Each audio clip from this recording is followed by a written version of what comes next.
What is it what the child calls first? When he's in trouble, ma'am, he calls to his mother. Saldanha Bay, South Africa, February 19th, 2024. A young girl vanished without a trace. No signs of struggle, no clues of where she went, and her mother, seemingly calm. What seemed like a child gone missing would soon become the focus of a horrifying revelation, a secret beneath the surface, a betrayal that would shake a nation to its core. This is the story of the kidnapping and trafficking of Joshlin Smith and the perpetrators who committed such an act. Welcome to the Deadly Diaries, where we dive into the darkest corners of true crime. Joshlin at the time was a 6-year-old grade 1 pupil who lived in Saldanha Bay with her mother Raquel Kelly Smith and her mother's boyfriend Giaconapolis. Bright-eyed and full of life, Joshlin is described by family and friends as joyful and full of curiosity, with a smile that can light up any room she walks into, a child full of potential and full of light. Raquel was described by many as a good mother. However, what lurked beneath the surface was far from that. Raquel fell into the grip of drug addiction early on in her life, and as her dependence deepened, so did the darkness of her choices. The line between desperation and morality began to fade, and survival came at any cost.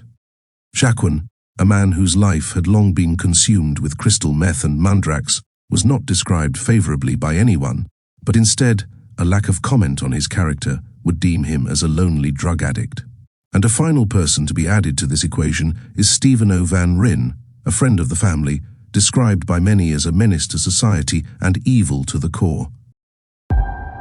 February 19th, 2024, Raquel entrusts Joshlin to the care of Jacquin as she leaves for work at 8 a.m. that morning, because Joshlin was not feeling well enough to attend school. Despite Joshlin being sick, Jacquin claimed that he allowed her to go outside and play with her friends for a little while, only for her to never return. According to Jacquin, he didn't notice anything unusual throughout the day, and the concern of Joshlin not returning home didn't begin to set in until that evening. Jacquin's account was that it wasn't until 6 p.m., after Kelly returned home, that they began searching for her. When she tells me that she's going to go play with a friend of her, I saw her the last time, and this really, I'm really honest. I was at home like normal. I was at home. And you started being concerned around maybe what time when she was not coming back home? On 6 with the mother. The mother was with me. From the mother come home, the mother was with me. Until 6 o'clock, then we was getting concerned for where there's a kid. Then we started looking, and we didn't find her.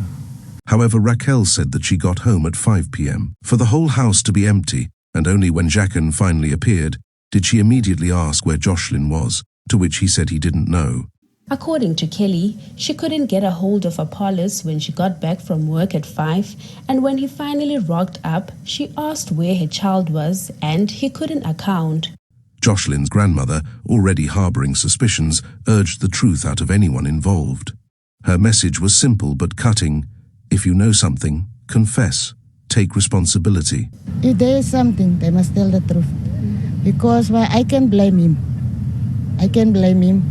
He was the boyfriend, and Joshlin was in his care, but I can't blame him. But if there is evidence against him of somebody, I can point my finger, not now on the moment. Authorities were called that evening, and a large-scale search was launched the very next day with police K9 units, NGOs, volunteers, helicopters, and rescue boats. March 2nd, just 11 days after Joshlin was reported missing, the search effort intensified. In an open field in Deersville, night searchers discovered clothing, allegedly bloodstained, believed to belong to a young girl. It was not definitive that it belonged to Joshlin, but this intensified the search. The South African Navy joined ground forces, drones were deployed.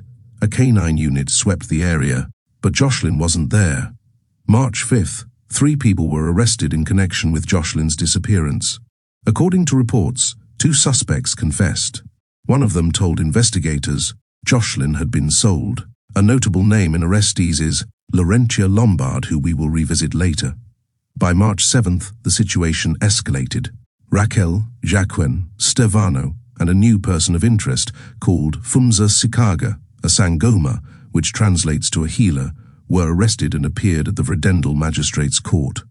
All four were being charged with kidnapping and human trafficking. The case was postponed to 13 March and the suspects remanded in custody. In the midst of this case, a new allegation that Joshlin was sold for 20,000 South African rand to a healer for her eyes and skin appeared, but police declined to comment on these unconfirmed reports. Outside the Vredendal Magistrates Court, however, people became restless and angry crowds gathered. Locals demanded answers, demanded justice. March 10th, the search expanded beyond the Western Cape, and by mid-April, authorities confirmed they were investigating information that Joshlin may have been trafficked out of the country. And the search has now also been extended beyond the borders of Saldanha Bay, beyond the borders of the West Coast District. On a vessel headed for international waters.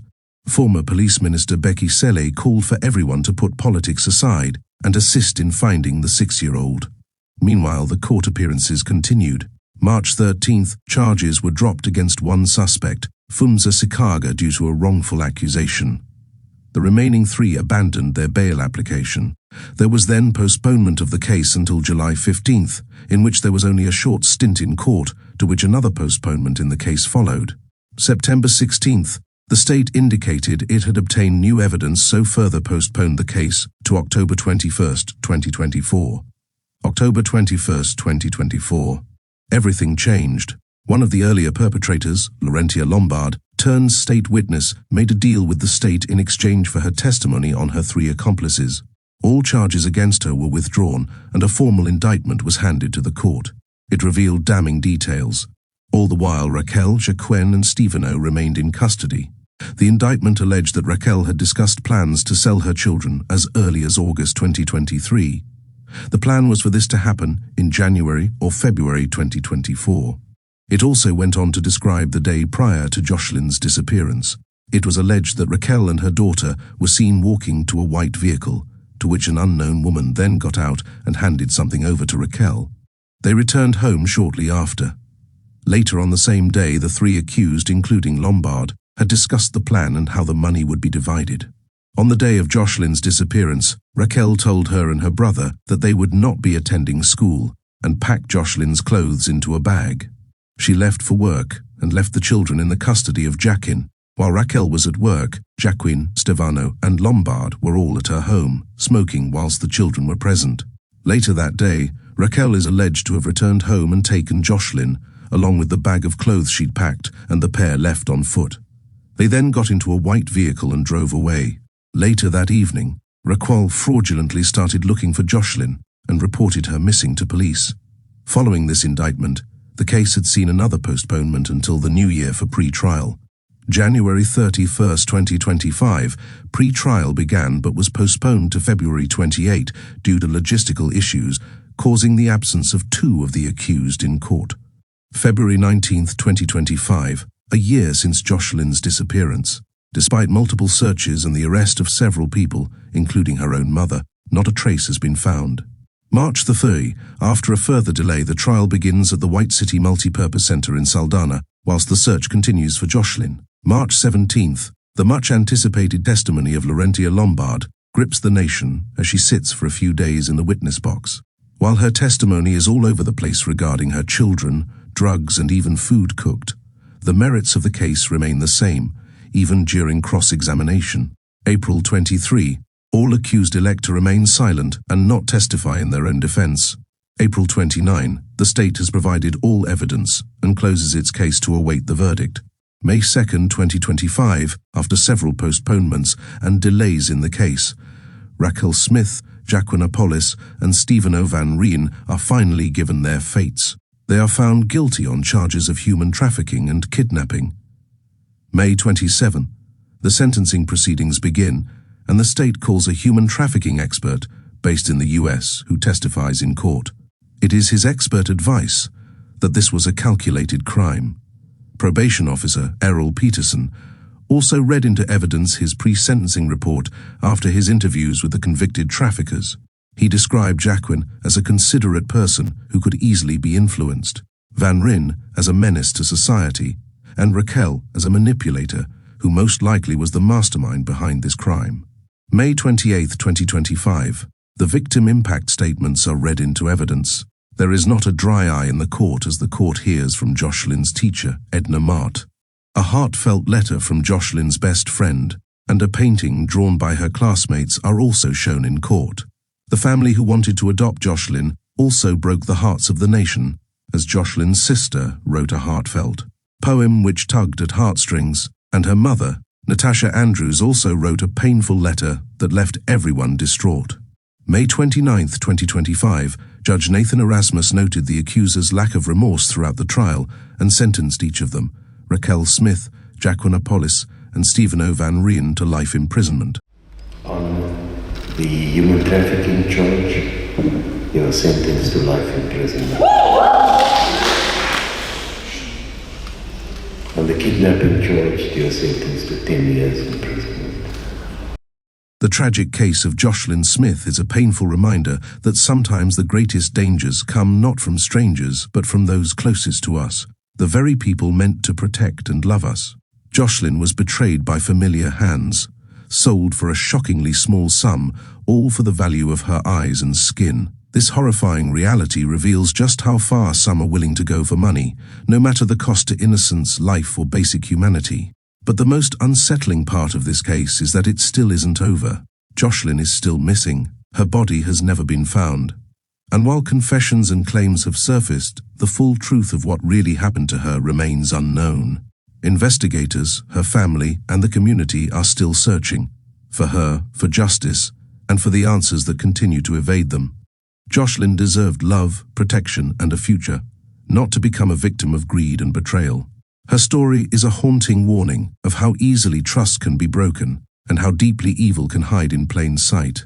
And until the truth is fully uncovered, her story remains unfinished. Thank you for joining us on this episode of The Deadly Diaries. Don't forget to subscribe, like, and share to stay connected with stories that matter. And remember, if you or someone you know is in danger, please seek help. Until next time, stay safe, stay vigilant, and never stop asking why.